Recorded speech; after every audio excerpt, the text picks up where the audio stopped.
Hello friends, very good afternoon. कैसे हैं आप सब? होप आप सब अच्छे होंगे। तो आज हम अपने ठाकुर पब्लिकेशन का मार्केटिंग मैनेजमेंट की सीरीज़ का नेक्स्ट टॉपिक स्टार्ट करेंगे। जैसे कि आप लोगों को पता है, हमारी ठाकुर पब्लिकेशन की सीरीज़ चल रही है मार्केटिंग मैनेजमेंट की, जिसमें कि हम इम्पोर्टेंस ऑफ मार्केटिंग ख़त्म कर चुके हैं। आज हम पढ़ेंगे marketing challenges in the globalised economic scenario. क्या क्या मार्केटिंग चैलेंजेस होते हैं ये ग्लोबलाइज्ड इकोनॉमिक सिनेरियो में। मतलब अगर कोई कंपनी ग्लोबली अपने प्रोडक्ट्स को प्रेजेंट करना चाहे या ग्लोबल कंपनी बनना चाहे तो मार्केटिंग चैलेंजेस क्या क्या अराइज हो सकते हैं। ठीक है, तो इसमें 4 5 6 चीज़ें हैं। मैं कोशिश करूँगी कि इसको एक ही वीडियो में कवर कर दूँ, क्योंकि कुछ टॉपिक्स छोटे हैं, कुछ टॉपिक्स बड़े हैं, तो उसके लिए अलग अलग सेपरेट वीडियो बनाना इस थोड़ा कॉम्प्लिकेटेड हो जाएगा। तो मैं ट्राई करूँगी इसको एक ही वीडियो में कंप्लीट कर दूँ। There are various factors which are responsible for restricting the companies from becoming a part of globalized economic scenario। ठीक है, ऐसे बहुत सारे फैक्टर्स हैं, रिस्पॉन्सिबल होते हैं, जो कि किसी भी कंपनी को रिस्ट्रिक्ट करते हैं किस चीज़ों से, ग्लोबलाइज्ड इकोनॉमिक सिनेरियो में आने के लिए, उनका पार्ट बनने के लिए। Some of such factors are explain below. इन्हीं में से कुछ फैक्टर्स को हम नीचे क्या किया गया है, एक्सप्लेन किया गया है। पहले हम उनका नाम देख लेते हैं, एक्चुअली में फैक्टर्स हैं कौन कौन से। ठीक है, तो फर्स्ट है हमारा self reference criteria and ethnocentrism. Second है market differences, management myopia, brand history, organizational culture and national control and barriers. ये कुछ चीज़ें हैं जो रिस्ट्रिक्ट करती है किसी भी कंपनी को ग्लोबल सिनेरियो में का पार्ट बनने के लिए। ठीक है, तो आइए हम इनको एक एक करके पढ़ेंगे कि एक्चुअली में ये चीज़ें होती क्या है। फर्स्ट है हमारा self reference criteria, SRC and ethnocentrism. ठीक है, ये क्या होता है अब हम पढ़ेंगे। तो the phenomena of taking only one's own knowledge, experience, value and believe into consideration while making a decision is known as SRC, self reference criteria. ठीक है, आप अगर कोई भी डिसीजन लेते टाइम, ठीक है, कोई भी अगर आप डिसीज़न लेते टाइम या कुछ भी काम करते टाइम, जब आप कोई भी डिसीज़न ले रहे हो, अगर उस टाइम आप सिर्फ और सिर्फ एक सिंगल बंदे की नॉलेज, उसका एक्सपीरियंस, उसके वैल्यूज़, उसके बिलीव्स को कंसीडर कर रहे हो, तो इसको हम लोग बोलते हैं self reference criteria. Similarly the perception of a person that his culture and his company teach the best way of performing any activity is known as anthropocentrism। ठीक है, अब दूसरा क्या होता है, एक बंदा होता है किसी कंपनी में काम करता होगा, उसकी कंपनी ने जो उसे सिखाया होता है या वो जिस कल्चर से आया होता है या कोई एक ऐसा तरीका बताया होगा काम करने का, तो अगर आप उसे कंसीडर करते हो तो उसे बोलते हैं ethnocentrism. Both the above mentioned factors are the main challenge that a company faces while entering the international market। ये दोनों ही ऐसे फैक्टर्स होते हैं जो कंपनी को फेस करना पड़ता है जब वो ग्लोबल मार्केट में एंटर कर रही होती है। ठीक है, उसे क्योंकि मेन डिसीजन लेना होता है, वो SRC फॉलो करे या एंथ्रोसेंट्रिज्म फॉलो करे। ठीक है, तो ये बहुत बड़ा चैलेंज किसी भी कंपनी के लिए होता है, इस पर उसको मेन डिसीजन लेना होता है और बहुत सोच समझ के डिसीजन लेना होता है। नेक्स्ट है हमारा मार्केट डिफरेंसेस। एक मिनट,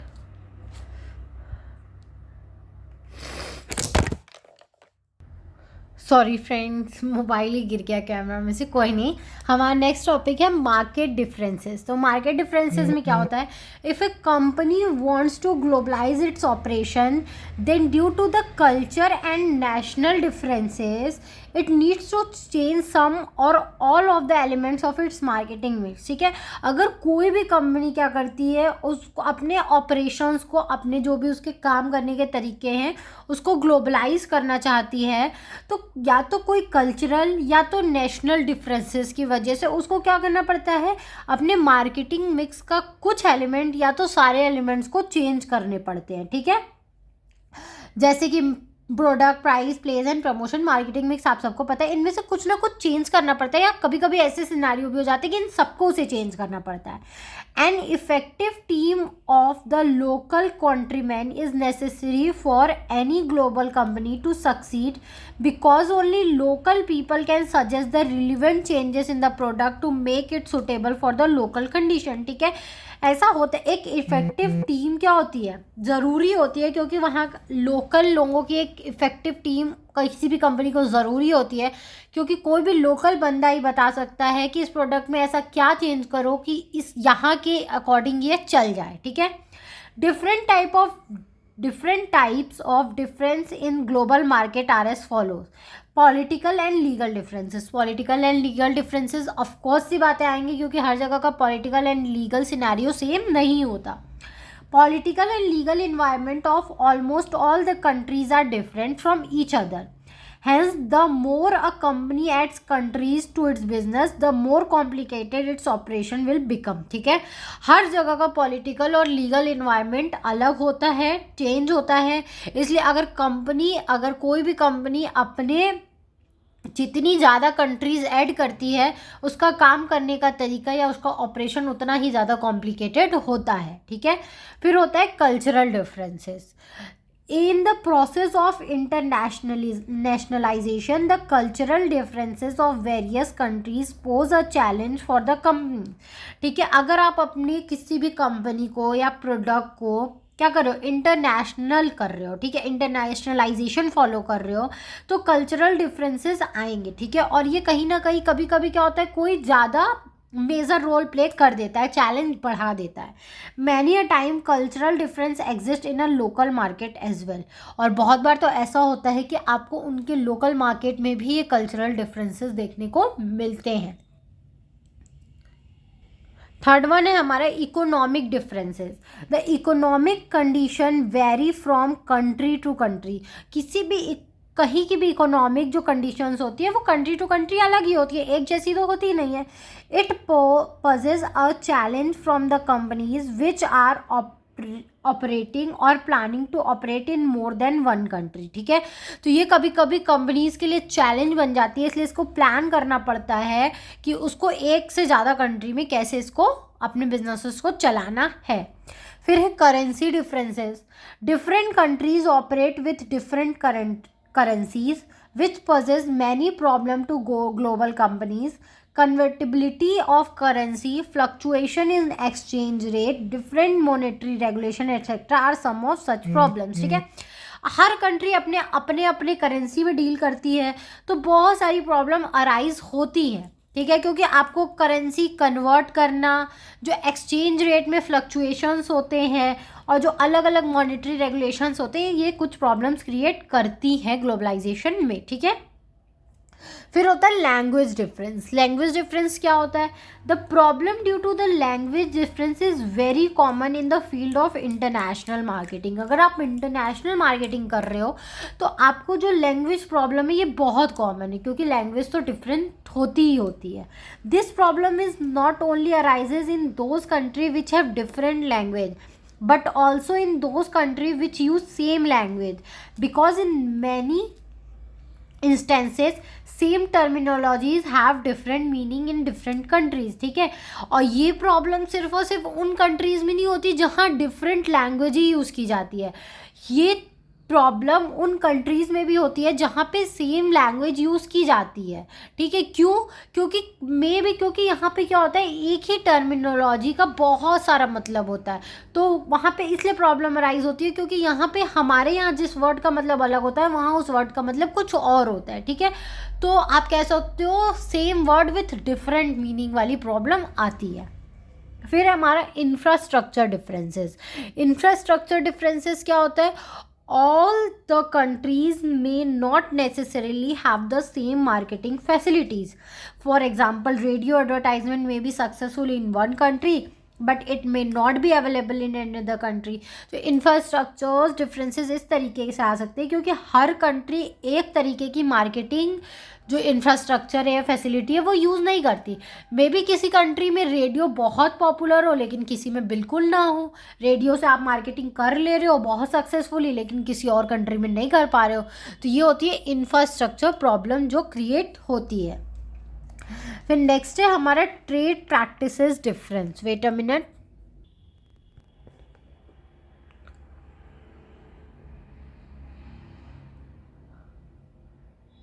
ट्रेड प्रैक्टिसेस डिफरेंस, ठीक है। A company can not use same marketing plans and strategies in all the countries because different trade practices prevail in different countries. Hence the marketers have to develop different program for the different countries. ठीक है। Trade practices मतलब एक company क्या करती है, same marketing plans हर country में use नहीं कर सकती क्योंकि वहाँ पे जो ट्रेड प्रैक्टिसेस होते हैं वो अलग अलग होते हैं। ठीक है। तो उसको अलग अलग जगह के लिए अलग अलग प्रोग्राम क्या करने पड़ते हैं, इनिशिएट करने पड़ते हैं और डेवलप करके उस तरीके से उनको रन कराना होता है। नेक्स्ट है हमारा high cost of distance. Generally the transportation cost is 10% of the total cost incurred on the product. ठीक है। हम लोग ऐसा मानते हैं या ऐसा होता ही है कि जो प्रोडक्ट का ओवरऑल कॉस्ट होता है उसमें 10% कौन सी कॉस्ट ऐड होती है, उसमें 10% ट्रांसपोर्टेशन कॉस्ट ऐड होती है। Distance between the manufacturing plant and the market of the product directly influences the transportation cost and the time required to deliver the product. ठीक है। तो अगर मैन्युफैक्चरिंग प्लांट और मार्केट जहाँ पे सामान चाहिए, ठीक है, उसके बीच ज़्यादा डिफरेंस होगा तो वो आपके ट्रांसपोर्टेशन कॉस्ट को बढ़ाएगा और टाइम भी डिफर करेगा कि आपका माल देर से पहुँचेगा। ठीक है। Other than the transportation cost, distance also increases the various other costs. Many studies also concluded that if the transportation cost increases by 10%, then the trade volume get reduced by 20% or more. ठीक है। और सिर्फ transportation cost नहीं बढ़ता, उसके साथ साथ और भी बहुत सारे कॉस्ट बढ़ जाते हैं। बहुत सारे रिसर्चर्स ने तो ये भी रिसर्च किया है कि अगर आपका ट्रांसपोर्टेशन कॉस्ट 10% से बढ़ रहा है तो आपका जो ट्रेड है, मतलब आपका जो बिजनेस का वॉल्यूम है वो 20% से डाउन हो जाता है, मतलब 20% अप्रॉक्स कम हो जाता है। ठीक है। फिर है हमारा management myopia. Management of many companies avoids the opportunity of becoming a global company. The companies which do not want to be global are generally ethnocentric and narrow minded. ठीक है। देखो मैनेजमेंट मायोपिया भी बहुत ज़्यादा, बहुत सारा management क्या company का मैनेजमेंट ये अपॉर्चुनिटीज़ को अवॉइड कर देता है कि नहीं मुझे तो बनना ही नहीं है ग्लोबल कंपनीज, क्योंकि वो ग्लोबल कंपनी नहीं बनना चाहते और इस टाइप की कंपनी को हम लोग एंथ्रोसेंट्रिक या नैरो माइंडेड कंपनी भी बोलते हैं। Management of myopia companies generally gives command to their employee even when listening to them is required। ठीक है। जो मैनेजमेंट मायोपिया होता है, ठीक है, इसमें क्या होता है, रिक्वायर विच इज टर्न में cause failure of the company. ठीक है। वो क्या करते हैं, अपनी एम्प्लॉयज़ को बोलने तक की अपॉर्चुनिटी नहीं देते हैं और तभी सुनते हैं जब ज़रूरी होता है, उनको सुनना भी वो ज़रूरी नहीं समझते हैं बहुत बार, और इसके वजह से क्या होता है, कंपनी फेल हो जाती है। Every global company needs an effective local team in every country that can provide valuable information about the market of its country। ठीक है। हर ग्लोबल कंपनी को ज़रूरत होता है कि उसके पास उस कंट्री की एक लोकल टीम वर्क कर रही हो जो उसको time to time valuable information दे सके, जो कि क्या कर सके, उसके प्रोडक्ट को बेचने में हेल्प कर सके, उसकी मार्केटिंग को बढ़ा सके। Many companies have such a product range that can be marketed globally। ठीक है। बहुत कंपनीज के पास ऐसे प्रोडक्ट रेंज होते हैं जिनको ग्लोबली मार्केट करते हैं, but the management of this company does not exploit the opportunities. ठीक है। लेकिन ऐसे companies but the management of this company does not exploit the opportunities, और लेकिन ऐसे कंपनीज के मैनेजमेंट को एक्सप्लॉइट नहीं करते हैं इन अपॉर्चुनिटीज़ को। ठीक है। नेक्स्ट है हमारा brand history. A company may need to position the brand differently in different countries, irrespective of the fact that the product is of high potential and has a high good brand image at a national level. The reason behind this is the same positioning and strategy of the brand may not work in different countries due to several differences such as culture, language, etc. ठीक है, brand history क्या होती है? इसका मतलब होता है company को क्या करना पड़ता है, अपने पोजीशन, अपने ब्रांड को डिफरेंट कंट्री में डिफरेंट तरीके से प्रेजेंट करना पड़ता है. ऐसा हो सकता है, बहुत ज़्यादा चांसेस है कि आपका वो ब्रांड यहाँ पे हिट हो, ठीक है, उसके वजह से आपकी बहुत ज़्यादा ग्रोथ हो, नेशनल लेवल पे वो एकदम हिट हो. लेकिन रीज़न हो सकता है कि उसकी सेम पोजीशनिंग और सेम ब्रांड हिस्ट्री या उसका सेम ब्रांड नेम दूसरे कंट्री में काम ना करे क्योंकि कल्चर और लैंग्वेज डिफरेंस की वजह से. ठीक है, इसलिए आपको हर जगह अपनी ब्रांड हिस्ट्री अलग बनानी होती है. फिर है हमारा organisational culture. In some countries entire operation are governed by the local management and the headquarter do not interfere in it. ठीक है, अब ऑर्गेनाइजेशन कल्चर कैसे चैलेंज करता है? तो कुछ कंपनीज में तो होता है जो पूरे ऑपरेशंस का काम होता है वो लोकल मैनेजमेंट क्या करती है, उसको हैंडल करती है, उसमें हेडक्वार्टर कुछ भी इंटरफेयर नहीं करता है. Whereas in some other companies headquarter manage everything without listening to local executives. और कहीं कहीं कंपनी में होता है हेडक्वार्टर सब कुछ मैनेज करती है, वो अपने लोकल एग्जीक्यूटिव्स की बात नहीं सुनती है. On the contrary to both, the successful company efficiently blend the global vision and the local knowledge and the initiatives. In several interactions with the executives of successful international firms, it is found that local representatives respect the vision of headquarters and simultaneously the executive of headquarters also give due respect to the initiative and experience of the local representative. और जो successful company होती है वो क्या करती है, अपने local representatives की भी नॉलेज को बाकायदा क्या करती है, स्टडी करती है, और जो एग्जीक्यूटिव्स होते हैं उनकी बात भी करती है. इन सब चीज़ों को प्रॉपरली ब्लेंड करके वो एक ऐसे सरफेस पे लाती है जहाँ पे वो सब की नॉलेज का बाकायदा यूज़ करके अपने प्रोडक्टिविटी को बढ़ा सके. ठीक है, फिर है हमारा नेशनल कंट्रोल एंड बैरियर, जो कि लास्ट पॉइंट है इसमें हमारा. Another problem that the global market often faces is of import control, trade barrier and other trade restriction. जो दूसरी प्रॉब्लम होती है, जो मेन प्रॉब्लम होती है, वो जो फेस करता है कोई भी कंपनी ग्लोबल मार्केट में, वो होता है इम्पोर्ट कंट्रोल जो होता है, ट्रेड बैरियर या other trade restriction. Government of every country possess the restriction, these restriction in order to protect the interest of their local marketers. ठीक है, हर कंट्री की गवर्नमेंट ये रिस्ट्रिक्शन लगाती है ताकि उनके लोकल मार्केटर्स का क्या हो, वो आउट ऑफ ना जा पाए. ठीक है, उनके इंटरेस्ट को मेंटेन करने के लिए रिस्ट्रिक्शन हर गवर्नमेंट लगाती है. ट्रेड बैरियर्स और आर ऑफ टू टाइप्स. अब जो ट्रेड बैरियर्स होते हैं वो टू टाइप्स के होते हैं, tariff and non tariff barrier, out of which trade barriers are levied off by most of the high income nations. ठीक है, दो तरीके के होते हैं, एक टैरिफ होता है, एक नॉन टैरिफ. इन सब में जो ट्रेड बैरियर्स भी होते हैं वो जो बहुत हाई इनकम नेशंस होते हैं उसमें ये लिवाइड ऑफ होते हैं. ठीक है, hence the non tariff barriers are the main challenge that the global firm face by entering the market of any other country. ठीक है, जो ट्रेड बैरियर्स होते हैं वो तो बहुत बार माफ़ होते हैं. ठीक है, लेकिन जो मेन चीज़ें किसी भी ग्लोबल फर्म को फेस करना होता है, अगर आप अदर कंट्री में एंटर कर रहे हो, अदर कंट्री के मार्केट में एंटर कर रहे हो, तो वो होता है नॉन टैरिफ बैरियर्स. ठीक है, the trend of deregulation, liberalisation and privatisation is creating many opportunities for global companies because the government is taking off its control from business organization and making them a part of open market. ठीक है, जो deregulation हुआ है, जो liberalisation हुआ है, जो privatisation हुआ है, ये जो ग्लोबल कंपनीज है उनके लिए बहुत सारी अपॉर्चुनिटीज़ लेके आया है, क्योंकि गवर्नमेंट अब क्या कर रही है, प्राइवेट सेक्टर्स के हाथों से कंट्रोल लेके उनको एक ओपन मार्केट की तरह क्या कर रही है, प्रेजेंट कर रही है। The global companies can avoid these trade barriers only by becoming a part of the country in which they want to operate. ठीक है, जो ग्लोबल कंपनी है वो इन ट्रेड बैरियर्स को तभी अवॉइड कर सकती है अगर वो उस कंपनी का पार्ट बन जाए जहां वो ऑपरेट करना चाहते हैं। तो ये थे कुछ चैलेंजेस जो ग्लोबलाइज्ड इकोनॉमिक सिनेरियो में आते हैं। आई होप आपको समझ में आया होगा। अगर आपको फिर भी कहीं भी कोई भी प्रॉब्लम है तो आप मुझे कमेंट सेक्शन में कमेंट करके पूछ सकते हैं। Thank you very much for watching my video and do like, subscribe and share my channel.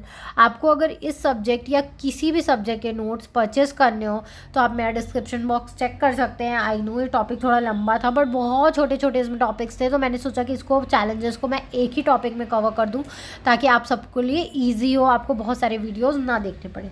अगर इसमें भी कहीं भी कोई प्रॉब्लम, वैसे भी बहुत इजी था, बहुत छोटी सी चीज़ें थी जो नॉर्मल सिनेरियो में जो प्रॉब्लम्स आती हैं। अगर फिर भी कहीं भी कोई भी प्रॉब्लम हो तो do comment. Thank you very much.